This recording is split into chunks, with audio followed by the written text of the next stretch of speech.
Now that we have gotten past our lesson, we've built our first model. Now we're going to look at model validation, understanding how well that model performs in a sense. So if we go to that lesson, there's a lot of explanation of basically what we did in terms of building that model. And then the step called model validation is all about understanding, really, is this a good model?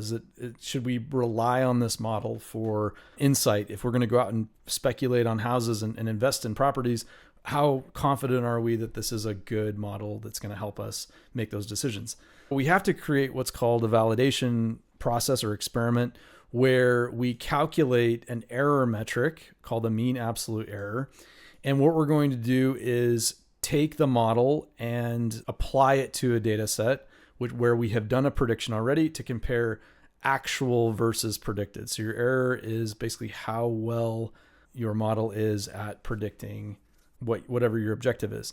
MAE, mean absolute error, is based on your objective parameter in this case, which is price. So we want to know what this model does in terms of price. And we've done that. Yeah, let's make that calculation here in the next few lines of code. First thing we'll do is load the data set. This is a big chunk of code that goes through and does basically all the things we did in the last lesson, all the way down to fitting the model. We use scikit-learn. It has a metric calculator called mean absolute error, which we can use. There are a lot of other metrics that can be used besides this one, but this was very simple to understand, which is great for this lesson. What happens is we basically take the predicted model, the model that was created, and we use the features to make a prediction.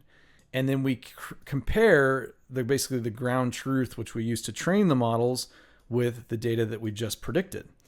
And the error is about $500, which means that your model is in this particular way of doing it is off by $500. So that sounds great, right? That sounds, whoa, we did a great job. We built a really great model. But the problem that we have here is that we've used the same data to test our model, to evaluate our model, as we did to train the model. And this is what's called in-sample evaluation, which makes us feel good that we made a really great model, but it's not super accurate because that's not the way machine learning works. In the real world, if you're using a model, you're usually trying to predict samples that are outside the data that you use to train the model. A lot of times you create a separate data set called validation data. And this validation data is set aside before you train the model. And it allows you to train a model on a certain data set and then use the validation data set as a holdout data set to see how well your model works.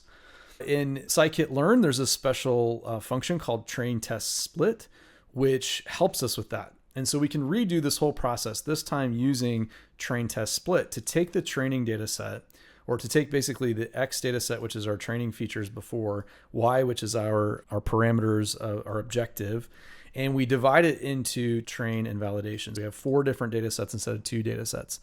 How this works then is that you're fitting a model using only the train data set and train objective data set, and you're testing using the validation data sets.